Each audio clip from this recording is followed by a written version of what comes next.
Bien, bonjour Geoffrey. Donc, quelques éléments pour répondre à votre question. Normalement, vous avez en fond d'écran les schémas du marché du travail en concurrence et puis en monopsone. Donc, je vous rappelle rapidement, comment ça marche. Vous avez à chaque fois une courbe de demande qui est une courbe jaune décroissante dans les deux cas.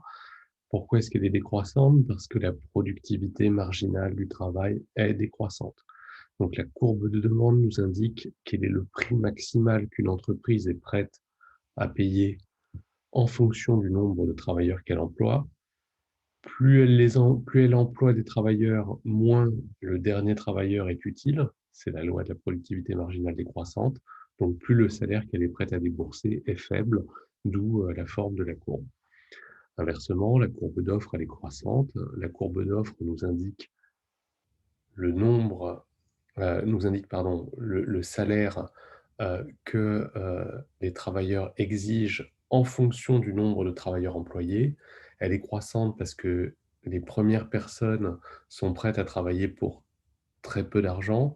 Et puis, plus on veut embaucher de personnes, plus il faut faire sortir de l'inactivité, plus il faut attirer des gens qui sont a priori réticents à entrer sur le marché du travail, donc plus il faut promettre des salaires relativement élevés.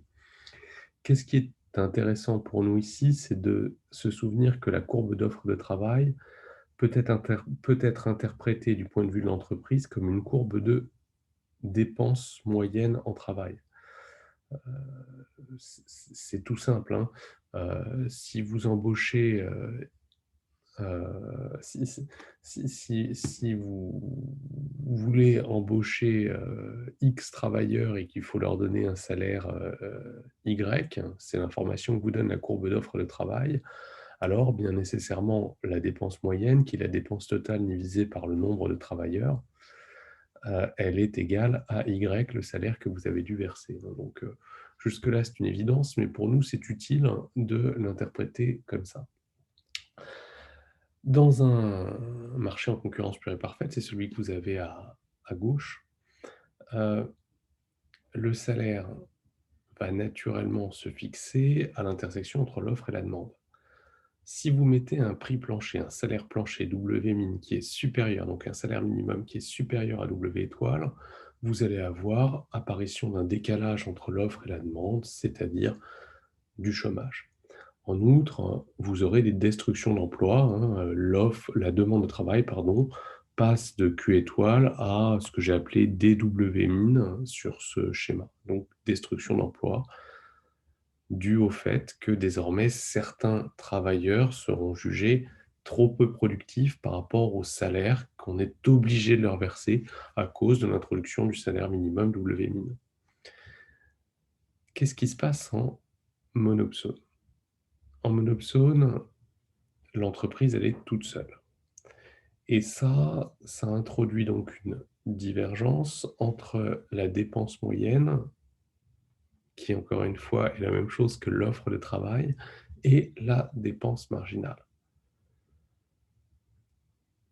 La dépense marginale en particulier croît plus vite que la dépense moyenne.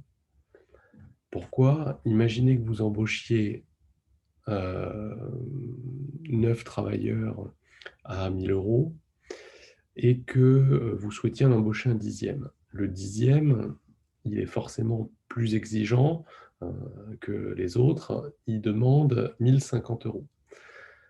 La dépense moyenne passe de 1000 à 1050. La dépense marginale, donc ce que vous coûte le dixième employé, c'est pas uniquement ces 1050 que vous devez lui verser, c'est les 1050 plus 9 fois 50 euros parce que les 9 salariés précédents, vous avez dû réaligner leur salaire. Et désormais, comme vous ne pouvez pas individualiser les salaires, les payer au même prix que lui. Donc, en fait, ça vous a coûté 1500 euros, 1050 plus 9 fois 50 plus 450, ça fait un total de 1500 euros. OK. Si vous vouliez un onzième salarié et que ce onzième salarié, pareil, soit plus exigeant et vous demande 50 euros supplémentaires, donc vous passez de 1050 à 1100 euros. La dépense moyenne augmente à nouveau de 50 euros. La dépense marginale, ce coup-ci, elle est de 1 100, le salaire du 11e, plus 50 euros, multiplié par les 10 salariés précédents, ça fait donc 500 euros. La dépense marginale, elle est passée de 1 500 à 1 600 euros. Donc, elle a augmenté de 100 euros et pas de 50 euros. Donc, la dépense marginale augmente plus vite que la dépense moyenne à cause du fait qu'effectivement, lorsque les salaires augmentent, vous devez les augmenter sur tous les salariés et pas uniquement euh, compter que le dernier sera plus payé. Tous seront plus payés parce que vous avez souhaité embaucher davantage de personnes. Hein, c'est la caractéristique du monopole ou du monopsone non discriminant, lorsque tout le monde est payé au même prix ou lorsque tous les clients pour un monopole payent le même prix. Qu'est-ce que ça nous dit sur la situation de l'équilibre de monopsone? Donc la situation qui est là. D'abord, pour déterminer l'équilibre, que vous soyez en concurrence, que vous soyez en monopsone, la situation est toujours la même. Que vous soyez vendeur, que vous soyez acheteur, la situation est toujours la même. Vous allez continuer à produire ou ici continuer à acheter tant que ce que cela vous rapporte est supérieur à ce que cela vous coûte. En l'occurrence, lorsque vous êtes acheteur de travail, vous allez embaucher des travailleurs tant que ce que vous rapporte chaque nouveau travailleur, sa productivité marginale, est supérieur à la dépense marginale qu'il occasionne. En concurrence pure et parfaite, vous êtes price taker. Il n'y a qu'un prix. La dépense moyenne est égale à la dépense marginale, elle est égale au prix. Mais en monopsone, comme on vient de le dire, la dépense marginale est décalée par rapport à la dépense moyenne. Donc, vous allez appliquer cette règle en monopsone, comme vous l'appliqueriez en concurrence, et ça vous conduit à choisir la quantité QMS. Quantité donc où vous avez une intersection entre la courbe bleue pointillée qui représente la dépense marginale et la courbe jaune pleine qui représente la demande de travail. À ce niveau d'emploi, QMS, la productivité marginale du travail, c'est PMMS. Ça vous indique ce que rapporte le dernier employé dans l'entreprise. Combien est-ce que vous allez le payer, cet individu? Eh bien, vous n'allez pas le payer PMMS, vous allez le payer WMS. Ce salaire vous est donné par la courbe d'offre de travail. L'offre de travail, je le rappelle, vous indique le salaire que les individus exigent pour travailler en fonction des quantités de personnes employées. Plus il y a des gens employés, plus le salaire à débourser est important. En l'occurrence, pour la quantité QMS, il faut débourser WMS. L'entreprise en monopsone, elle ne va pas payer plus cher que WMS. Même si les gens rapportent plus, ils rapportent PMMS, il n'y a pas de raison de leur faire de cadeaux. On est des homo economicus. Donc, on leur donnera simplement le salaire WMS. La différence entre PMMS et WMS, c'est la marge de monopsone que se fait l'entreprise. Imaginons que l'on impose, dans cette situation de monopsone, que l'État impose, un petit peu comme donc, le New Jersey en 1992, un salaire minimum. Imaginons que ce salaire minimum, WMIN, soit au niveau que j'ai mis sur le graphique, c'est-à-dire situé entre WMS et PMMS. Quel va être l'impact sur le marché du travail? A priori, ça risque d'amener des gens, d'amener des offreurs de travail, d'amener de nouveaux travailleurs. Mais si je regarde du côté des entreprises, la réaction des entreprises devrait être nulle. Il n'y a aucune raison de détruire des emplois. Il n'y a aucune raison de réduire la demande de travail. En effet, le nouveau salaire qui doit être versé par les entreprises WMIN est toujours inférieur à PMMS, la productivité marginale du travail. Donc, il est toujours intéressant d'embaucher, d'employer les mêmes travailleurs, les mêmes salariés que l'on avait avant l'introduction du salaire minimum. Il n'y a aucune raison de licencier des personnes ou d'embaucher moins de personnes tant que le salaire minimum WMIN est inférieur à PMMS. Bien sûr, si on avait un salaire minimum qui était supérieur à PMMS, Là, en revanche, il y aurait des destructions d'emplois. Mais là, on l'a encore fixé suffisamment bas, même s'il est plus haut que le salaire qui était payé avant le salaire minimum WMS, pour qu'il n'y ait pas de destruction d'emplois.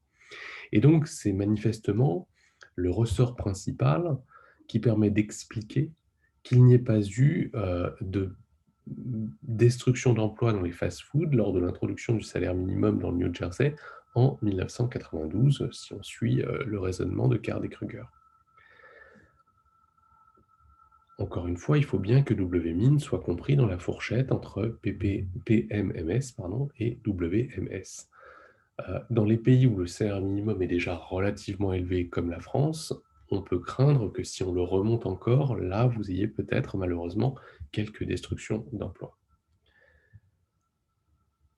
C'est un article assez ancien, mais c'est un article qui est quand même relativement intéressant et qui a fait l'objet, enfin qui mérite d'être connu, notamment par rapport à toutes les problématiques d'austérité salariale, de salaire minimum, d'inégalité, etc.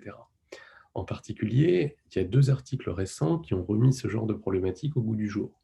Il y a d'abord un article de 2019 de Hazard, AZAR, Marinescu et Steinbaum donc de 2019, qui montre qu'il y a une tendance à la concentration des entreprises et que cette tendance à la concentration des entreprises, que Philippon constate, mais côté production, consommation, elle existe aussi sur le marché du travail et donc elle crée des situations de monopsone ou d'oligopsone qui peuvent expliquer donc que les salaires soient contraints à la baisse